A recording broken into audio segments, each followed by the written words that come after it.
Muy buenas tardes. Empezamos un nuevo programa de primer plano. Ya casi se acaba el año, qué impresión. Y este año parecía interminable, pero bueno, ya se va a acabar, nos quedan unas semanas, con un tema complejo. Todos los mandatarios, todos los gobernantes se enfrentan a dilemas de muy difícil resolución y a veces tienen que sacrificar a unos para beneficiar a otros. Es el caso con las inundaciones en Tabasco, porque de manera sorpresiva, incluso sin dar mayores explicaciones, el presidente de la República informó que habían decidido inundar las zonas chontales indígenas, las más pobres, para salvar a Villahermosa.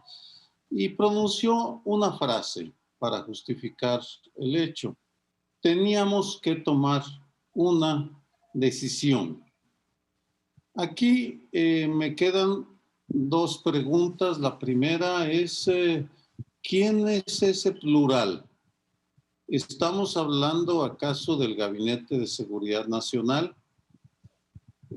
¿O fue una decisión unipersonal tomada tal vez con la CONAGUA, tal vez con la Comisión Federal de Seguridad, de Electricidad, perdón?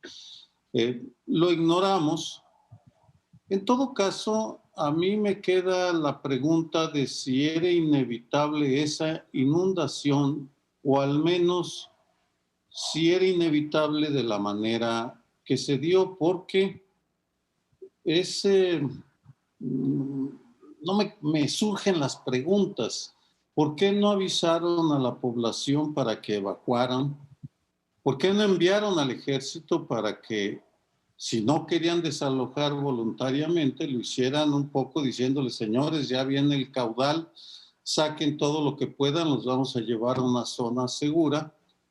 Lo ignoramos, porque todo fue una explicación soltada un tanto a la ligera de una decisión extraordinariamente importante para 300,000 personas que al parecer, tal vez no tantas en esa zona, pero en todo caso, centenares de miles de personas afectadas. ¿Qué piensan ustedes? ¿Había opciones o realmente era la única decisión posible? Es difícil. Yo lo que agradezco es que el presidente La Transparente hace una semana había dicho que no era cierto eso, que habían actuado siempre sin, digamos, los dilemas que en este caso se le presentan al que toma las decisiones, y es, digamos, elegir no entre lo bueno y lo malo, sino entre lo malo y lo menos malo, ¿no? Entonces, bueno, ahí tenemos efectivamente un ejercicio de cómo, pues, la mayor parte de las decisiones que van tomando los gobiernos se dan en esa tesitura. Creo que hay que reconstruir primero la bronca entre el gobernador de Tabasco y el titular de la CFE, que fue hace unos días también minimizada por el presidente, diciendo que era parte de los debates, que en Tabasco estaban acostumbrados a debatir así. Digo, el asunto tiene más profundidad porque el mismo viernes daba a conocer CONAGUA que van, por decisión también del jefe del Estado, a articular un mando único para estos temas. Al parecer, con lo que nos encontramos es que CONAGUA tiene algunas competencias y CFE tiene otras, y las tiene efectivamente divididas. Y al no haber una unidad de mando, en este caso el presidente se ve que estaba atendiendo otras cosas y no estaba en la primera línea de la toma de decisión práctica. Uno supone que tampoco pueden estar los presidentes viendo todo lo que ocurre en el país, pero con la centralización de esta administración parece que esa es la tónica. Lo que ocurrió fue eso. Ahora están planteando, pues, no solamente esta especie de dilema ético-político, es decir, se tuvo que inundar esta parte donde están los chontales para que no se inundara la capital, Villahermosa, pero seguimos teniendo un problema de fondo en el manejo de los cuerpos de agua en el país y, por supuesto, la forma en que CFE toma sus decisiones en función de sus propias prioridades sin tener en cuenta esta visión más amplia que es la que los gobiernos deben tener. Yo agregaría a este análisis que hacen ustedes que, en efecto, como muchos otros problemas, es un problema heredado por el presidente López Obrador. Todos los años, de todos los sexenios anteriores, hemos escuchado de estas inundaciones. y frente a la toma de decisiones, pues sí se enfrentan a tomar una decisión sobre el mal menor. Lo que sorprende es, desde mi punto de vista, la falta, no solamente lo que ya mencionabas tú, Leonardo, en el sentido de el enfrentamiento que hubo entre el gobernador y Manuel Bartlett, que realmente mostró muy poca sensibilidad frente al problema, y doblemente la insensibilidad del presidente López Obrador diciendo que, pues en efecto, se buscó no afectar a los más pobres, pero el resultado de su toma de decisión fue afectar a los más pobres.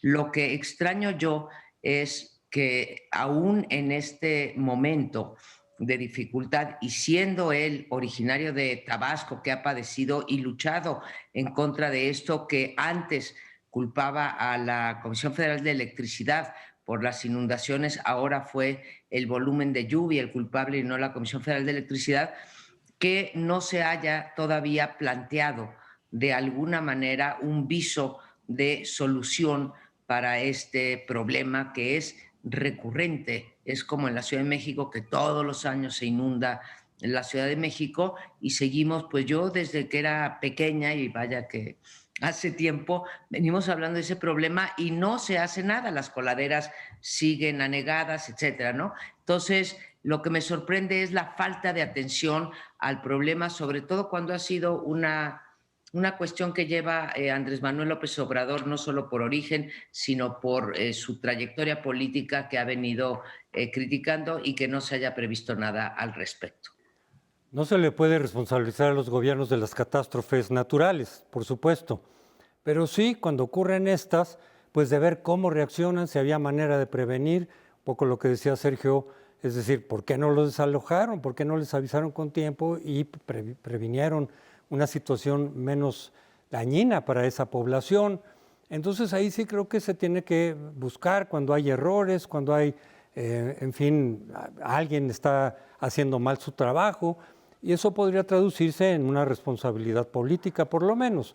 Y creo que la ciudadanía tiene derecho, no solamente los afectados, sino los ciudadanos en general, a que se nos dijera con toda transparencia, idealmente, quién tomó qué decisiones, por qué no se tomaron otras, las que hayan sido malas decisiones, justamente en términos de prevenir y de reducir tanto como sea posible el daño que provoca una catástrofe natural. Pero en este caso, siendo muy difícil la decisión sin duda, de decir, bueno, tengo que sacrificar o a Villahermosa y que se inunde, o a zonas pobres, primero los pobres, decía, ¿no?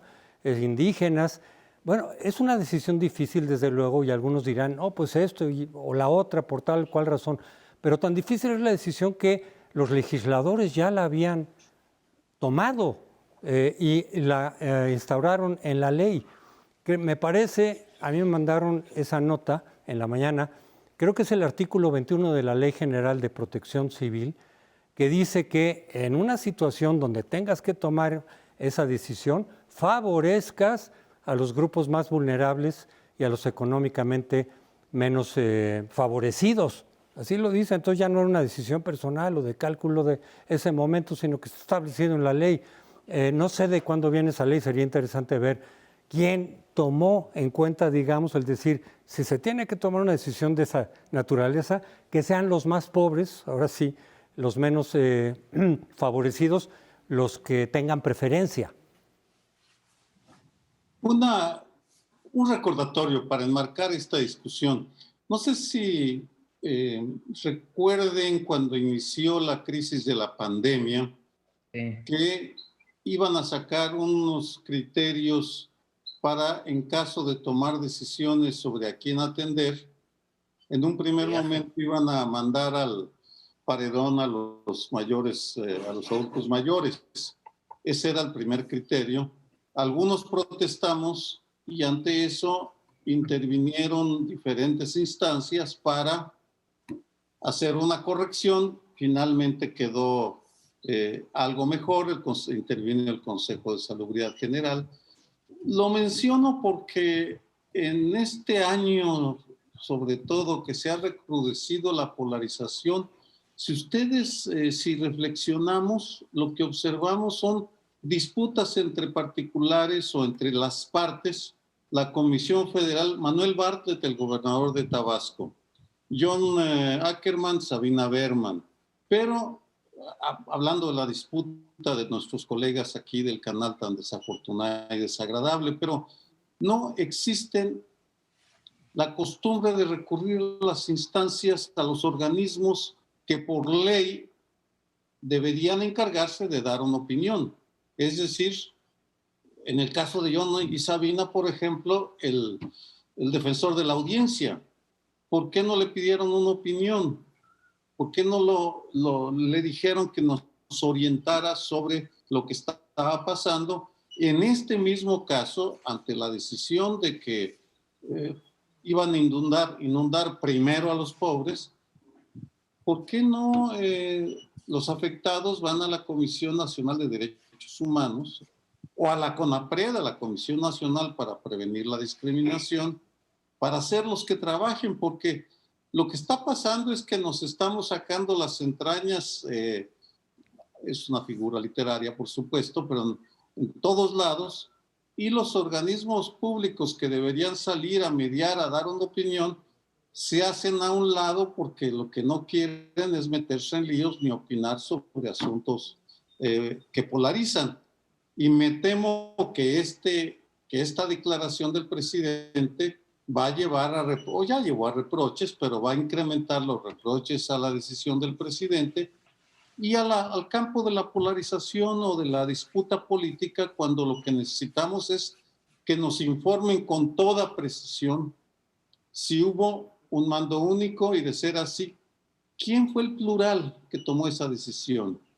¿Quiénes tomaron la decisión colectivamente? ¿Cuáles fueron los criterios para de esa manera poder decidir si estuvo bien tomada, si era inevitable o si fue un acto de irresponsabilidad tomado a la carrera porque no estaban preparados para enfrentar la inundación? No fue a la carrera porque llevan mes y medio con el agua al cuello los tabasqueños, mes y medio. Y mira que el gobernador ha hecho un esfuerzo, ahí sí discrepo, por el tema digamos, el tema de la responsabilidad. Ha señalado con toda claridad que el mal manejo de las presas era esa. Y en el momento que fueron a Palacio Nacional, el presidente y Rocío Nale dijeron que la actuación de Manuel Bartlett era punto menos que impecable y que era técnicamente muy solvente. Después nos enteramos con la titular de la Conagua que no necesariamente era así y se enfrentaron a este dilema. Yo discrepo también de esta lógica de inundaron a los más pobres y no a los otros. O sea, que Villahermosa es una ciudad de potentados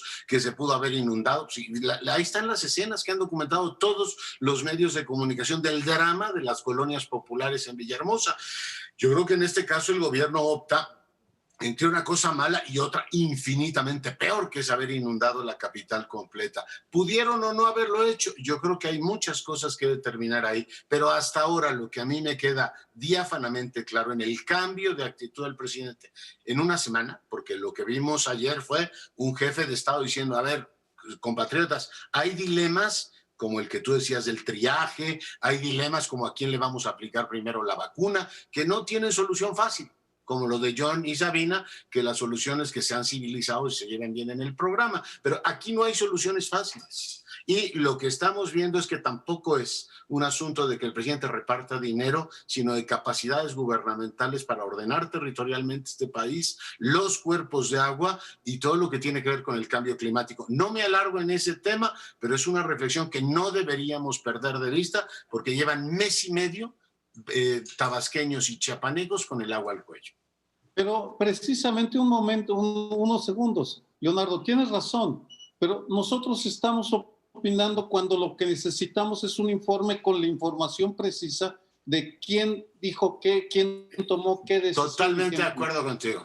Lo que necesitamos en los 20 segundos que quedan también es una política pública para que el año que viene no tenga el presidente que volver a enfrentar este dilema entre inundar Villahermosa, que como dice Leonardo no es de potentados, o inundar los municipios más pobres de Tabasco. Bueno, pero se nos terminó el tiempo del primer segmento, nos vamos al segundo si nos espera.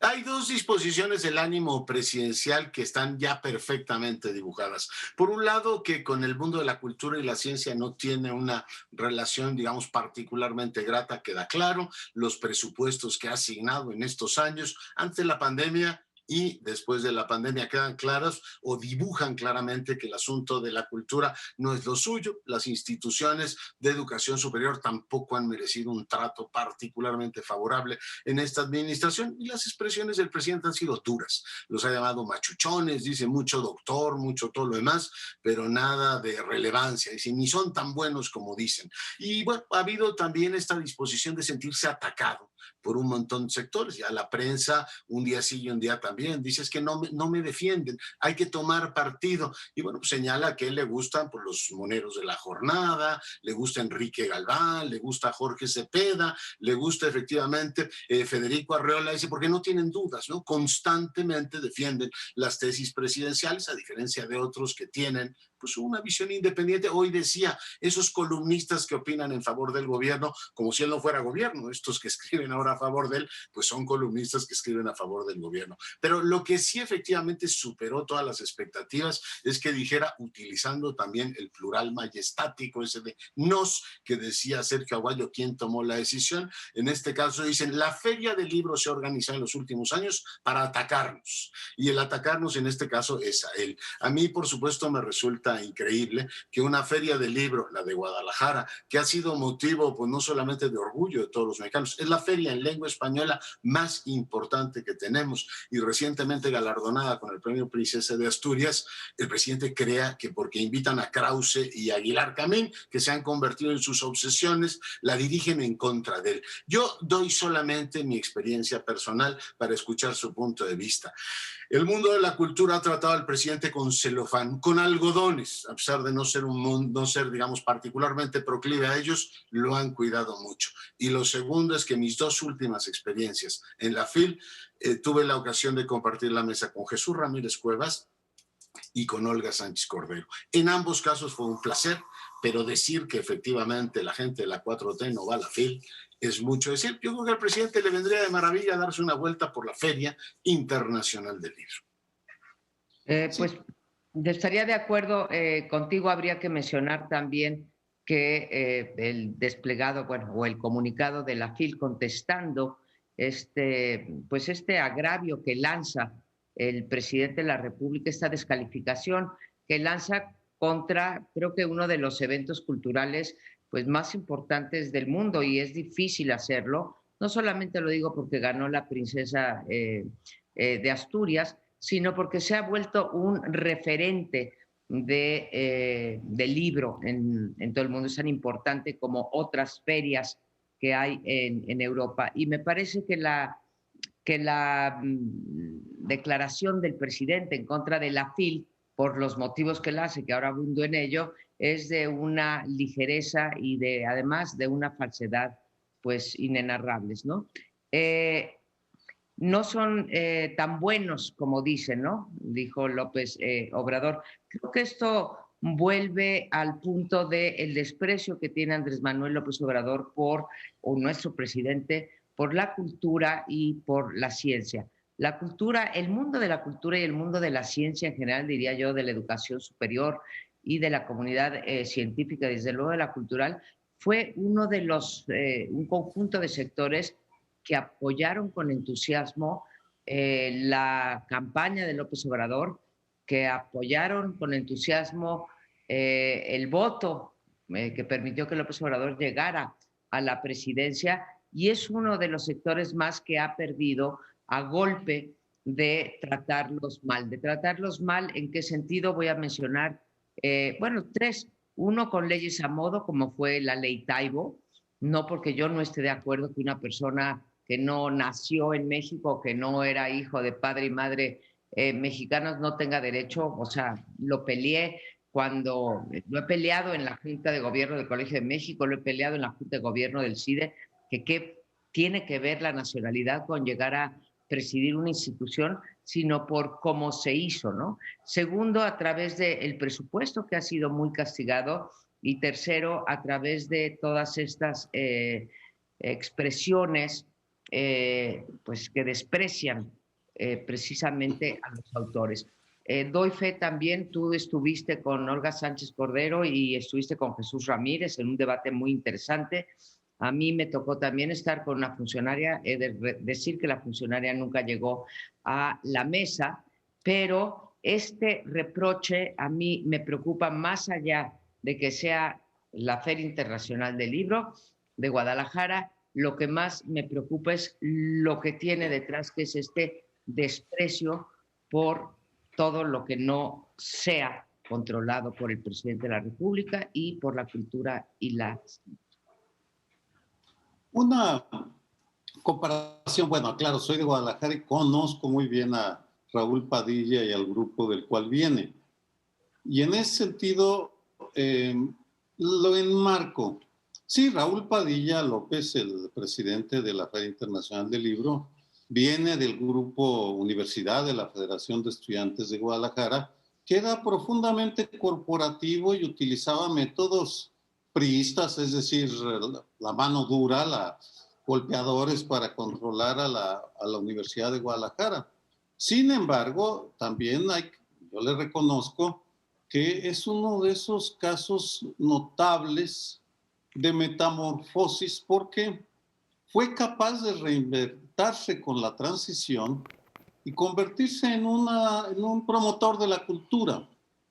Extraordinariamente eficaz en el caso de la FIL, le atinó, le acertó y logró crear un emporio económico-cultural que sí es la feria del libro más importante de habla español. Y al igual que mis colegas, he participado algunas veces en la FIL. A mí confieso que me abruma la cantidad de gente y la cantidad de actividades, pero de la pluralidad que hay en la FIL no puede uno dudarlo. Y es bien curioso, hablando de metamorfosis, si uno compara al grupo de la Universidad de Guadalajara con el grupo de la Universidad de Hidalgo, el contraste es notable, porque ahí también vienen de la esencia más pura del priismo, pero en el caso de Hidalgo, el grupo presidido por Sosa Castellán, pues se mantiene firme con el PRI hasta que da el brinco a Morena y finalmente termina en la cárcel por el manejo, me refiero a Gerardo Sosa Castellán, por el manejo, al parecer, deshonesto de los recursos. Es decir, estamos en un país México, en donde el cambio ha sido tan desigual que no puede generalizarse, pero yo me sumo a la defensa de la FIL como institución cultural, que además preside una mujer excepcional, Marisol Schulz, que no ninguna crítica a la gestión que están haciendo. Que yo recuerde, hasta ahora no había mencionado el presidente López Obrador a la FIL, no se había arremetido contra la FIL. ¿Qué fue lo que motivó que de repente, después de 2 años que llevamos, básicamente tome el tema de la FIL y la ataque? Al parecer, precisamente al recibir uno de estos premios, creo que el Príncipe de Asturias, Raúl Padilla mencionó en su discurso algo así como hay que defender a los libros del populismo. Una frase dentro de todo su discurso. Probablemente eso es lo que le molestó a López Obrador. Se puso el saco del término populista, que se ha utilizado mucho con la connotación que tiene en América Latina, que no es positiva, y se ha aplicado desde luego a personajes tanto como Trump, como Maduro, Evo Morales y desde luego a López Obrador. Quizás eso es lo que le molestó, y entonces cuando alguien o alguna institución o algún proyecto le critican algo, entonces es cuando arremete. ¿Cómo? Descalificando ad hominem, al decir, claro, es que esos también son parte de los conservadores, y entonces están dentro del, digamos, este complot de estarme pegando entre todos, los medios, etcétera.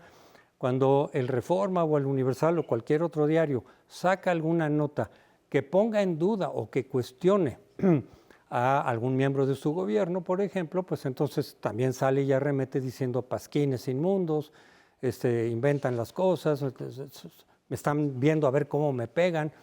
Yo creo que eso fue lo que motivó en este caso esa respuesta a la FIL. Y entonces dice, claro, si invitan a Aguilar Camín y a Enrique Krause, los intelectuales orgánicos, quiere decir que efectivamente están en la línea de pegarme y todo eso, ¿no? Por cierto, nada más un comentario, esto de los intelectuales orgánicos, como lo utiliza López Obrador, pues es un concepto que sabemos de Gramsci, en donde son gente que está convencida del proyecto de gobierno y los defiende con argumentos, plantean una interpretación de las cosas favorable a ese proyecto. No tiene que ver, en todo caso, no es parte de la definición el que reciban dinero por debajo de la mesa, el que esté comprada su conciencia. Y así lo utiliza él, y de pronto se utiliza ese término como casi sinónimo de chayotero o algo así, y no es. En todo caso, el propio gobierno de López Obrador tiene sus intelectuales orgánicos, pero el concepto no es en sí mismo algo negativo, no es en sí mismo algo con una connotación peyorativa, aunque así la usa él.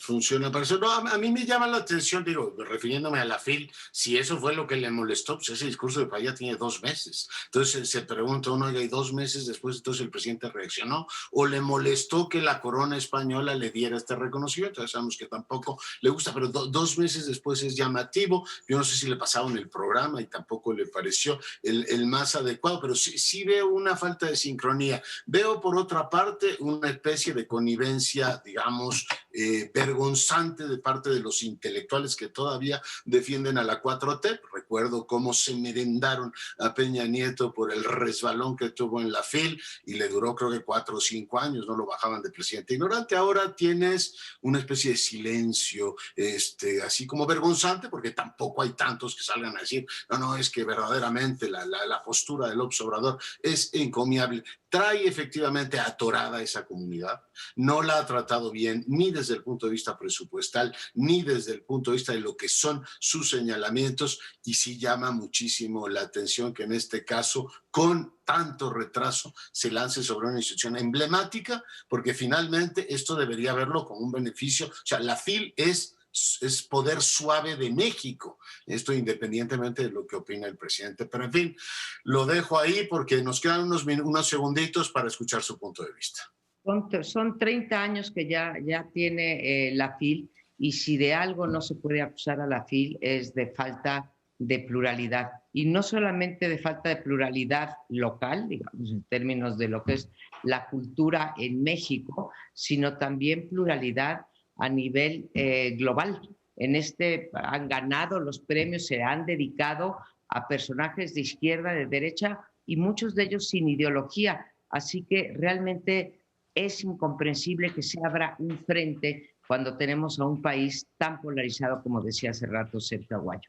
Bueno, nos vamos al siguiente segmento. Espérenos, por favor.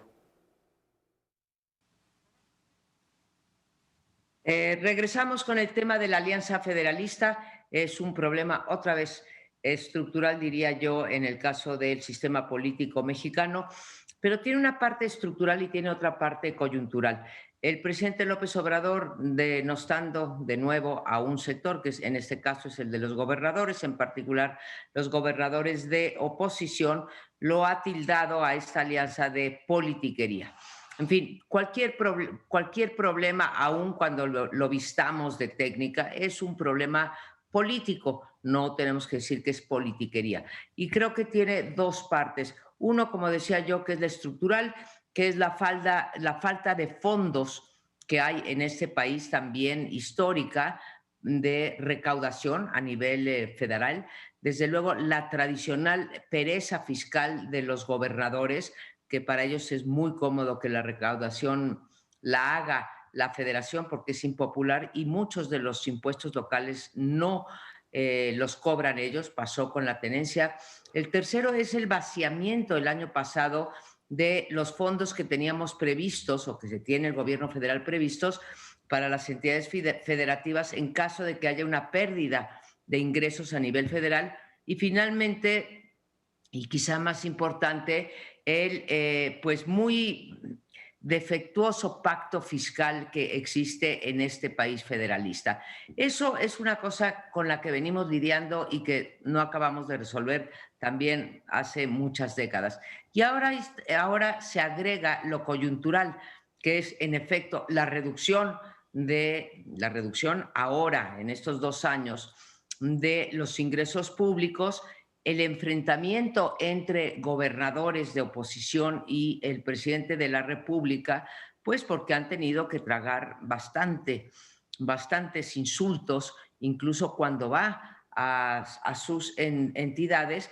Está como agravante la pandemia, en donde pues se ha dejado en buena medida solos el problema de la violencia, que sigue creciendo, y tenemos cuestiones como la de, muy reciente, como la de Javier Corral en Chihuahua, en donde incluso de manera ilegal, según reza una acción de inconstitucionalidad, se ha retirado el apoyo de la Guardia Nacional, y desde luego que vienen 15 gubernaturas, no podemos cerrar los ojos a esa parte electoral. Yo lo que quiero decir para cerrar esto es que no es que los gobernadores estén en contra ahora del gobierno de López Obrador. Voy a utilizar el mismo ejemplo de Javier Corral. En el último año de Peña Nieto, bueno, se acordarán ustedes que la bronca monumental que hubo en ese momento José Antonio González Anaya con Corral, porque retuvo parte de los recursos. Así que el problema no es un enfrentamiento con López Obrador, sino un problema que debe de ser atendido. También lo es, ¿no? ¿Perdón? También lo es un enfrentamiento con López Obrador. Y yo lo que digo es politiquería, pues claro que hacen politiquería. A ver, hay menos dinero en el presupuesto, por tanto les toca menos a las entidades federativas. Bueno, el presupuesto más o menos quedó igual que el año pasado, pero hay menos ingresos y el presidente dice, como yo tengo mano antes que ustedes, primero van mis proyectos, por tanto lo resienten. Segundo, tienes a los gobernadores metiéndose hasta en temas de política exterior. Yo entiendo que ha sido particularmente jabonosa la forma en que el gobierno maneja no el reconocimiento, la felicitación a Biden, pero que las entidades federativas se metan a felicitar a Biden, sí me parece un asunto de politiquería. Y habría varios más que no quiero señalar ahora. Lo que tampoco creo es que del otro lado esté política de Estado. Es decir, la confrontación que acabamos de relatar entre el gobernador de Tabasco, de Morena, y la autoridad federal, pues te habla de una insensibilidad en la forma en que el gobierno opera. La idea esta del gobierno de que el dinero lo bajo yo, porque yo soy el gran benefactor, como tú llamaste al presidente, y no voy a permitir que los reaccionarios den dinero, es decir, solo lo gasta la federación, sí es un centralismo asfixiante. Y lo que decíamos de la FIL, pues si eso le llaman alta política, que baje Dios y lo vea. Por tanto, sí hay mucha politiquería del lado de los gobernadores, pero creo que el Ejecutivo no está autorizado, igual que no está autorizado para estar criticando las alianzas opositoras cuando él gobierna con el naufragio del Bester Gordillo y la chalupa del verde ecologista. Y está muy asustado porque el PAN y el PRI se entienden. Creo que hay ahí dos varas y dos medidas. Y no solo eso, Leonardo y María Amparo, sino que me parece que fue la preparación de los dos grandes bloques que se van a enfrentar en las elecciones del 2021. Me explico. Durante el largo, porque fueron varias semanas de enfrentamiento, de ir y venir entre los 10 gobernadores de la Alianza Federalista y el Ejecutivo, lo que quedó demostrado fue la irrelevancia del diálogo y los acercamientos.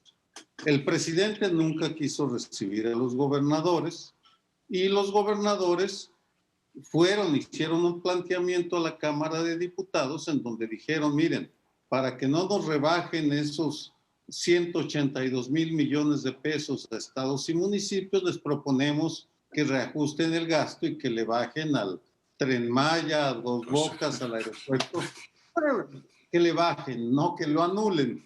Los mandaron a volar y en consecuencia lo que creo que estamos viendo ya es la consolidación de un bloque opositor que se va a expresar sobre todo en las elecciones para el Congreso. No sé si en las de gobernaturas van a ser 20,000 cargos los que se van a elegir, pero en el Congreso, en la Cámara de Diputados. Y ahí vamos a tener a Morena con sus aliados impresentables, por supuesto, porque coincido contigo que el Bester Gordillo, Pedro Aces, el verde ecologista, vamos, no tienen muchas medallas éticas que colgarse, y por el otro lado, pues partidos que tampoco tienen bastante de qué presumir. Nada. Y ese va a ser el dilema que vamos a enfrentar los electores, así como el presidente tuvo que elegir entre el mal menor, pues los electores tendremos que decidir qué queremos, una Cámara de Diputados federal en manos de Morena o en manos de la oposición. De esa oposición es la que hay, no hay de otra.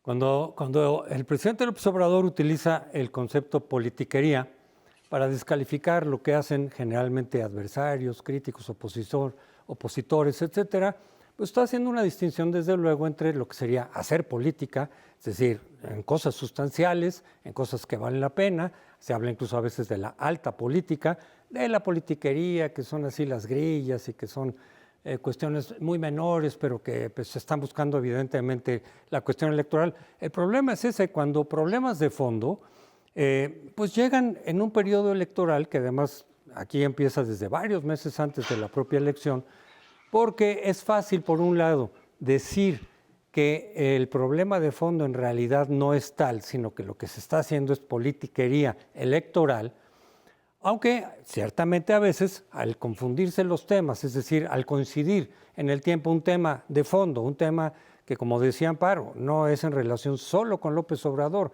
viene de más atrás, es un problema estructural que no se le ha encontrado una buena solución. Ahora coinciden que el gobierno federal es López Obrador y vienen los choques también.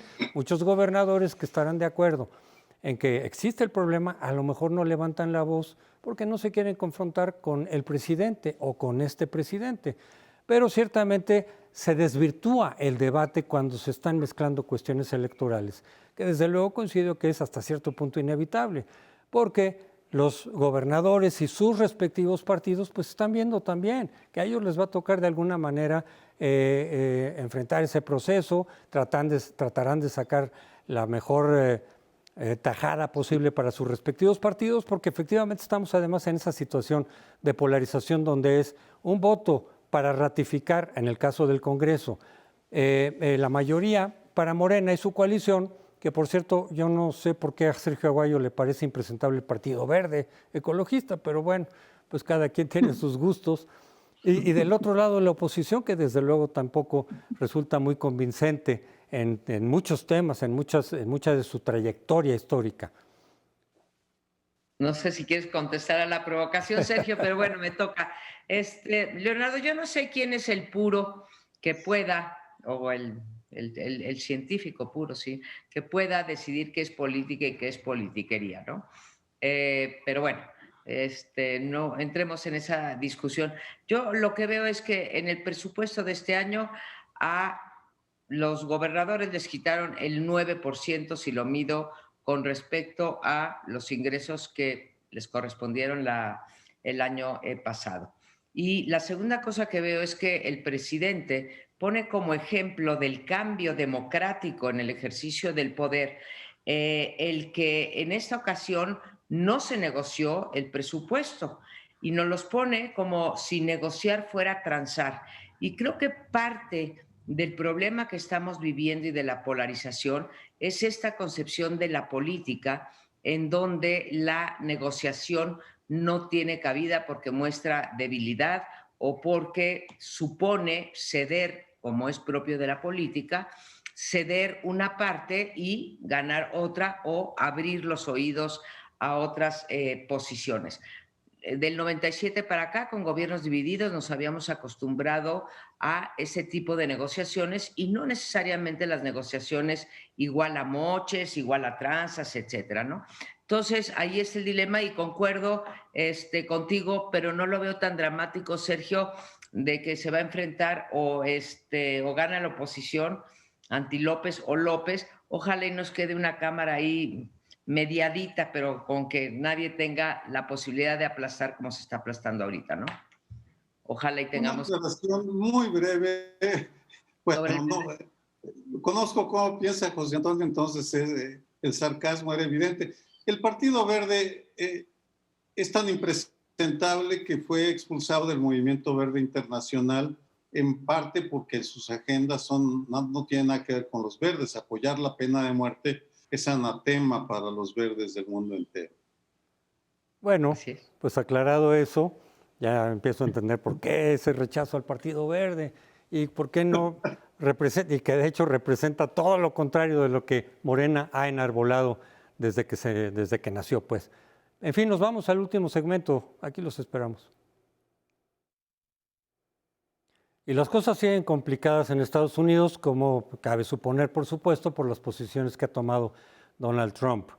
En la historia de Estados Unidos ha habido muchas veces que se pone en duda el resultado, sobre todo cuando es estrecho, que ha habido acusaciones incluso de fraude. En 1960 así lo hizo Richard Nixon respecto de John Kennedy, o el litigio del 2000 en Florida, que se prolongó hasta el límite del tiempo. Ahí no hubo acusación de fraude, pero sí de que había un recuento mal hecho.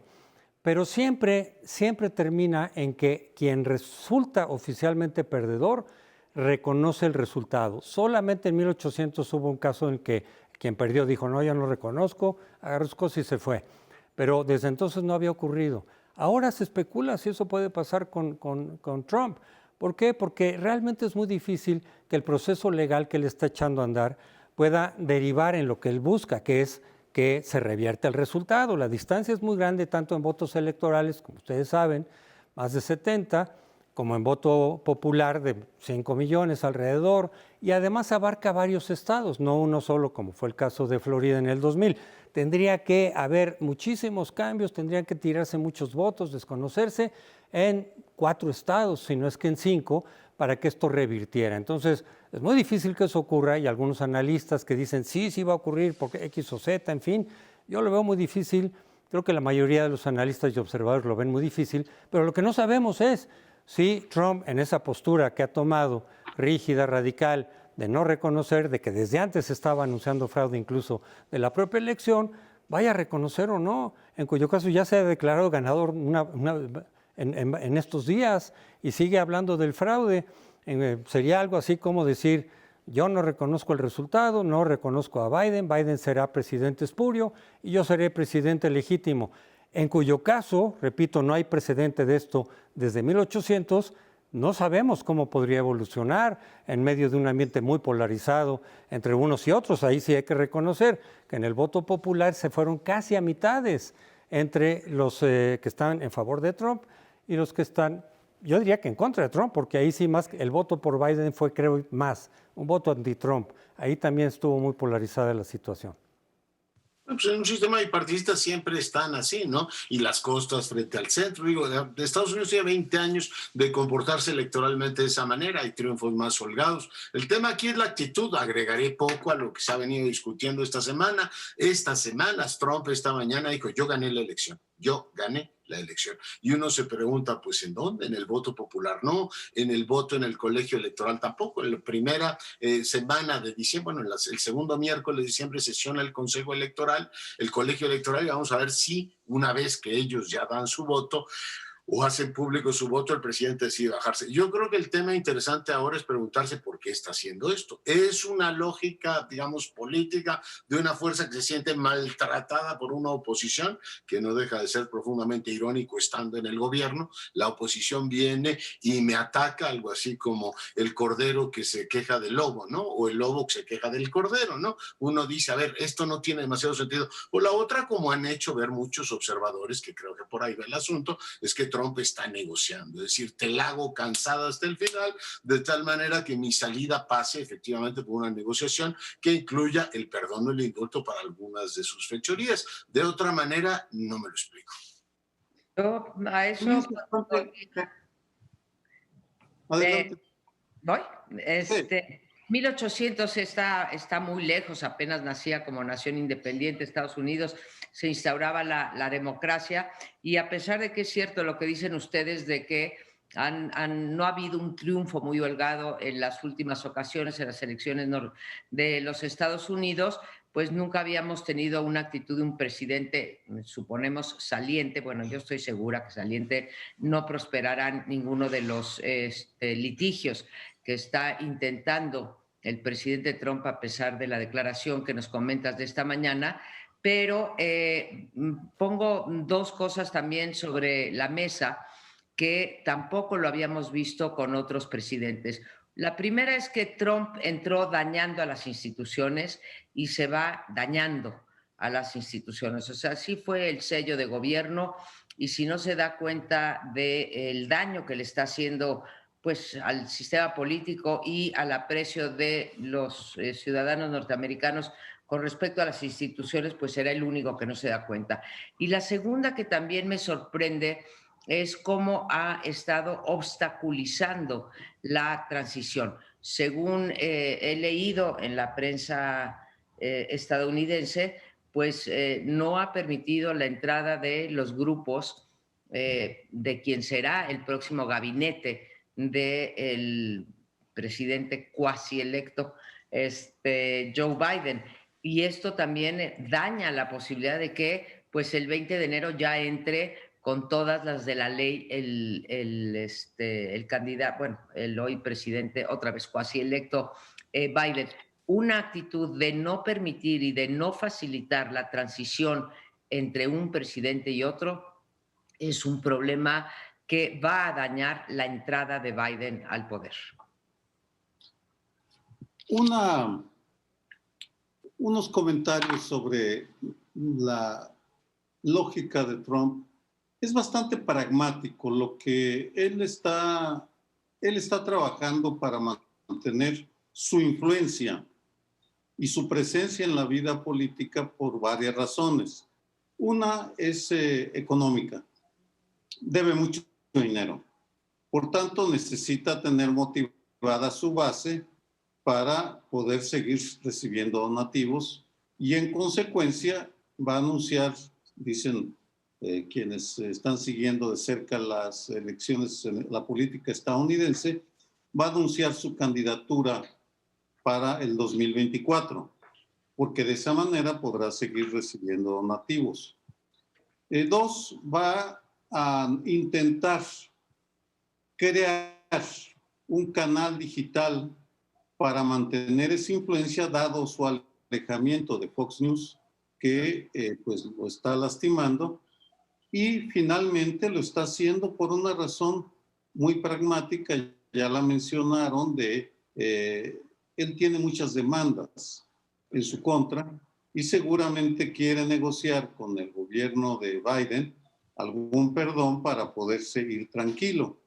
Es una apuesta muy riesgosa porque lo que él no tiene influencia, podrá negociar para que el gobierno federal lo indulte, pero no puede negociar con los fiscales, con el fiscal y la procuradora del estado de Nueva York, que lo están armando unos casos de corrupción y de manejo impropio de recursos y de su fundación en el estado de Nueva York, una fiscal, y en una Fiscalía de Manhattan que encabeza Cyrus Vance, hijo.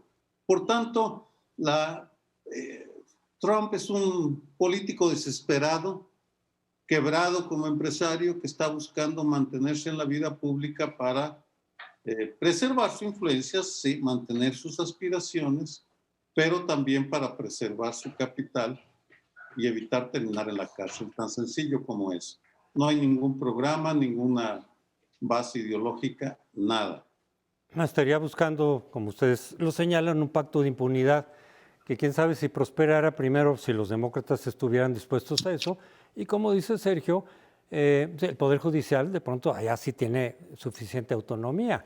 Igual y simplemente no hacen caso de los arreglos que pudieran tener en la cúpula partidista y continuarían, digamos, con las investigaciones al respecto.